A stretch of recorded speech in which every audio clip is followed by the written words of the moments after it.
Talking about the recipe, when we cook, we gauge. Yes. That like hand motion. This is Yewande Komolafe. You are watching TANTV Tastemakers. My everyday Lagos is out October 24th. I love that. I am a tastemaker because I love food and I love ingredients. Like a cookbook on Nigerian cooking in this way, in this classic sense, is somewhat new in the cookbook world. I felt like our food doesn't fit into Western structures, and I had to just present it exactly as it was. And the people who would recognize it would recognize it. I know that there's that audience out there. I know there's Nigerians and West Africans in the diaspora and in Nigeria who can understand exactly what I'm saying. I wanted to talk to them directly. And as far as like recipes, how Nigerian are my recipes, I don't know. Like I think that recipes are not static. Recipes are an evolving concept. I don't think that I make akara the same way you would make it in your kitchen in DC. I feel like recipes are alive. They're living, breathing things. I don't really think of recipes as something that should be unchanging. I think of recipes as not static and always evolving. Even in Lagos, the food evolves, I go back home and they're like, oh, we don't do it like that anymore. Like, I also want to honor the fact that I was able to write a book in 2023 of recipes my grandmother has been making since like the 50s and 60s, and that's because of how rich our oral culture is. Another thing that I would say while working on this book is that my idea of what recipes look like completely changed, because I realized that we're an oral culture, and I feel like there's a space to honor that as well. Typically with this cookbook, I went with the classic cuisine because I kind of wanted to start at the beginning for myself and for my readers, because I was examining Nigerian food after being away for so long. Let's talk about akara recipe that you have in the book. Yes. Can you give us an idea of the how you kind of formulated that recipe? What was the inspiration behind the akara recipe for you? And so I really wanted to understand the reason behind the way we were cooking, the way we layer flavors, the spices that we use. So, I think there are tweaks that you could make here or there, but I think that you still have to honor the people, the stories behind the recipes. I think those are important. And do your research. Like, make sure you research what you're doing to make sure you get it correct.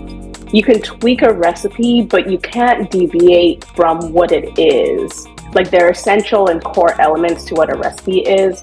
And if you don't put those in, then you're making something completely different. Or tell us why you changed it. If you do decide to change it, like, we deserve to know why. Like, the people deserve to know. What challenges would you say you encountered in putting the cookbook together? Oh boy. I think I had to grapple with the question of what it means to be Nigerian if I haven't been back in so long. I was living here undocumented and asking myself this question, like, am I still Nigerian? Did I really grow up there? Like, am I making up these stories about growing up in Lagos? Because I hadn't gone back to like reconnect with my childhood. I think that the question of being Nigerian and how Nigerian I am is just always something I'm going to grapple with for as long as I live. It took me about 3.5 years. At some point I put the project down and I just was like, after 1 year I was like, I'll give them back their money. I don't want to do this anymore. And so it took a lot of back and forth with the publisher and getting them to understand my mission and who I was trying to center in these stories. Every other aspect of the book was collaboration with people across the diaspora and in Nigeria. I can imagine for you being strong and saying, what, there's a gap in this space and I am here to fill that gap, to document the classic Nigerian cuisine right? Mhm. And put the essentials together in a recipe book. When you're in that space on a big platform like the New York Times, you're really putting yourself out there, right? You're putting your whole self there, like, this is me. Do you ever feel some type of doubt at any point when you're thinking about a recipe or working on a recipe and you have to like put it out? Do you ever second guess, like, am I doing it the right way? What will people say if I miss a step or any I think I trust my own creativity. I trust my experience. I trust who I am as a cook. And so I think that those questions to me don't really faze me.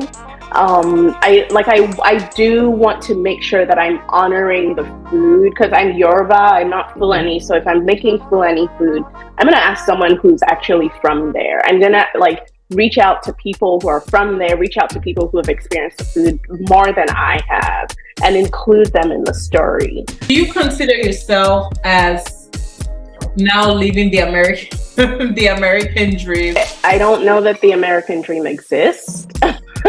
I don't think it's a reality. So no, I don't consider myself living the American dream. You're working for the New York Times, like American dream. I don't think that I ever trusted the American dream as inclusive enough. I see myself in 5 years doing, oh gosh, 5 years. That's a hard one. I'm not sure. It remains to be seen. This is Yewande Komolafe. You are watching TANTV Tastemakers, and you can get a copy of my book, My Everyday Lagos, anywhere books are sold.